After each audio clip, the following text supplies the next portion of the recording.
श्री गणेशाय नमः। जय श्रीमन नारायण, जय आदिशक्ति माता, जय भोलेनाथ, जय माता पार्वती। दोस्तों, आपका दिन शुभ और मंगलमय हो।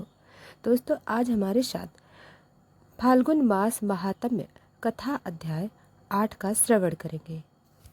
विदु जी ने श्री मैत्री जी से पूछा, ब्राह्मण माया पति श्री हरि का परम पद तो अत्यंत दुर्लभ है और मिलता भी उनके चरण कमलों की उपासना से ही। ध्रुव जी भी सारा सार का पूर्ण विवेक रखते थे, फिर एक ही जन्म में उस परम पद को पा लेने पर भी उन्होंने अपने को अकृतार्थ क्यों समझा। श्री मैत्री जी ने कहा, ध्रुव जी का हृदय अपनी सौतेली माता के वाग बाणों में से बिद्र गया था तथा वह मांगने के समय भी उन्हें उनका स्मरण बना हुआ था। इसी से उन्होंने मुक्तिदाता श्री हरि विष्णु से मुक्ति नहीं मांगी। अब जब भगवत दर्शन से वह मनोमालिन दूर हो गया तो उन्हें अपने इस भूल के लिए पश्चाताप हुआ। ध्रुव जी मन ही मन कहने लगे, अहो शकाद उदर देता सिद्ध भी जिन्हें समाधि द्वारा अनेक जन्मों में प्राप्त कर पाते हैं, उन भगवत चरणों की छाया को मैंने 6 महीनों में ही पा लिया, किंतु चित्त में दूसरी वासना रहने के कारण मैं फिर उनसे दूर हो गया। अहो मुझ मंद भाग्य की मूर्खता, तो देखो मैंने संसार पास को काटने वाले प्रभु के पाद पद्म में पहुंचकर भी उनसे नाशवान वस्तु की याचना की। देवताओं को स्वर्ग भोग के पश्चात फिर नीचे गिरना होता है, लेकिन वह मेरी भगवत प्राप्ति रूप उच्च स्थिति को सहन नहीं कर सके, अतः उन्होंने ही मेरी बुद्धि को नष्ट कर दिया। तभी तो मुझ दुष्ट ने नारद जी की यथार्थ बात भी स्वीकार नहीं की। यद्यपि संसार में आत्मा के सिवा दूसरा कोई भी नहीं है, तथापि सोया मनुष्य जैसे स्वप्न में अपने ही कल्पना किए हुए या गाद से डरता है, उसी प्रकार मैंने भी भगवान की माया से मोहित होकर भाई को भी शत्रु मान लिया और व्यर्थ ही द्वेष रूप हार्दिक रोग से जलने लगा, जिन्हें प्रसन्न करना अत्यंत कठिन है। उन्हीं विश्वात्मा श्री हरि की को तपस्या द्वारा प्रसन्न करके मैंने जो कुछ मांगा है वह सब व्यर्थ है। ठीक उसी तरह जैसे गतय पुरुष के लिए चिकित्सा व्यर्थ होती है। अहो मैं बड़ा भाग्यहीन हूँ। संसार बंधन के नाश करने वाले प्रभु से मैंने संसार ही मांगा। मैं बड़ा ही पुण्यहीन हूँ।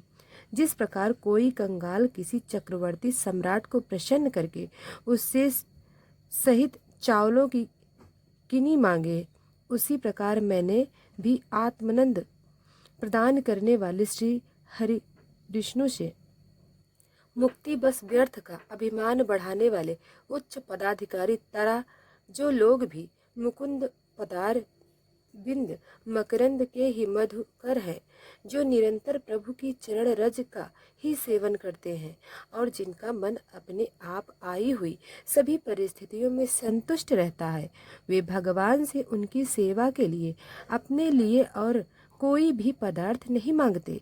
इधर जब राजा उत्तानपाद ने सुना कि उसका पुत्र ध्रुव घर लौटकर आ रहा है, तो उन्हें इस बात पर वैसा ही विश्वास नहीं हुआ जैसे कोई किसी के यमलोक से लौटने की बात पर विश्वास न करे।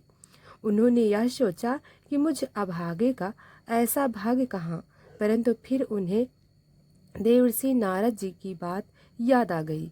इससे उनका इस बात में विश्वास हुआ और वे आनंद के वेग से अधिक हो उठे। उन्होंने अत्यंत प्रसन्न होकर यह समाचार लाने वाले को एक बहुमूल्य हार दिया। राजा उत्तानपाद ने पुत्र का मुख देखने के लिए उत्सुक होकर बहुत से ब्राह्मण कुल के बड़े बूढ़े मंत्री और बंधुजनों के साथ लिया तथा एक बढ़िया घोड़े वाले स्वर्ण जड़ित रथ पर सवार होकर वे झटपट नगर के बाहर आए।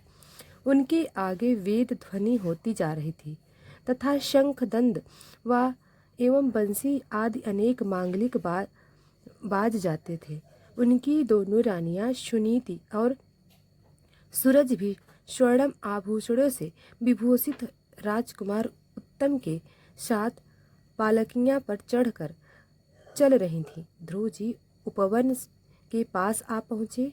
उन्होंने देखते ही महाराज उत्तान पर तुरंत रथ से उतर पड़े। पुत्र को देखने के लिए बहुत दिनों से उत्कट हो रहे थे। उन्होंने झटपट आगे बढ़कर प्रेमातुर हो लंबी लंबी सांस लेते हुए ध्रुव को भुजाओं पर भर लिया। और अब पहले के ध्रुव नहीं थे।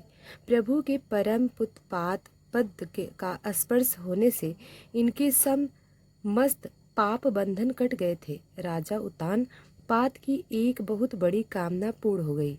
उन्होंने बार बार पुत्र का सिर सूंघा और आनंद तथा प्रेम के कारण निकलने वाले ठंडे ठंडे आंसुओं से उन्हें नहला दिया। तंत सज्जनों के अग्रगण्य ने ध्रुव जी ने पिता के चरणों में प्रणाम किया और उनसे आशीर्वाद पाकर कुशल प्रसन्न आदि से सम्मानित ही दोनों माताओं को प्रणाम किया। छोटी माता सुरुचि ने अपने चरणों पर झुके हुए बालक ध्रुव को उठाकर हृदय से लगा लिया और आंसू गदगद वाणी से चिरंजीव रहो ऐसा आशीर्वाद दिया। जिस समय जल स्वयं ही नीचे की ओर बहने लगता है, उसी प्रकार मैत्री आदि गुणों के कारण जिस पर श्री भगवान प्रसन्न हो जाते हैं, उसके आगे सभी जीव झुक जाते हैं। इधर उत्तम और ध्रुव दोनों ही प्रेम से विवल होकर मिले एक दूसरे के अंगों का स्पर्श पाकर उन दोनों के शरीर में रोमांच छू आया तथा नेत्रों से बार बार आंसू की धारा बहने लगी। ध्रुव की माता सुनीति अपने प्राणों से भी प्यारे पुत्र को गले लगाकर सारा संताप भूल गई। उसके सुकुमार अंगों को स्पर्श से उसे बड़ा ही आनंद प्राप्त हुआ। विविवर विदुर जी उस समय परवासी लोग उनकी प्रशंसा करते हुए कहने लगे, महारानी जी, आपका लाल बहुत दिनों से खोया हुआ था, सौभाग्यवश वह लौट आया है। यह हम सबका दुख दूर करने वाला है, बहुत दिनों तक भूमंडल की रक्षा करेगा। आपने अवश्य ही शरणागत भय भजन श्री हरि की उपासना की। उसका निरंतर ध्यान करने वाले धीर पुरुष परम दुर्जय मृत्यु को भी जीत लेते हैं। विदुर जी इस प्रकार जब सभी लोग ध्रुव के प्रति अपना लाड प्यार प्रकट कर रहे थे, उसी समय उन्हें भाई उत्तम के सहित हथनी पर चढ़कर महाराज उत्तानपाद ने बड़े हर्ष के साथ राजधानी में प्रवेश किया। उस समय सभी लोग उनके भाग्य की बढ़ाई कर रहे थे। नगर में जहाँ तक मगर के आकार के सुंदर दरवाजे बनाए गए थे तथा फल फूलों के गुच्छे के सहित केले के खंभे तथा सुपारी के पौधे सजाए गए थे। द्वार पर दीपक के सहित जल के कलश रखे हुए थे। नगर की चौक गलियों, अटार और सड़कों को झाड़ पुहार कर उन पर चंदन का छिड़काव किया गया था तथा जहाँ तहाँ खील, चावल, पुष्प, फल, फज एवं अन्य मांगलिक उपहार सामग्रियां सजाई। ध्रुव जी राम मार्ग से जा रहे थे। उस समय जहाँ तक नगर के सीलवा सुंदरियां उन्हें देखने को एकत्र हो रही थीं, उन्होंने वात्सल्य भाव से अनेकों शुभ आशीर्वाद देते हुए उन पर सफ़ेद सरसों, अच्छत, दही, जल, ध्रुआ, पुष्प और फलों की वर्षा की। इस प्रकार उनके मनोहर गीत सुनते हुए ध्रुव जी ने अपने पिता के महल में प्रवेश किया।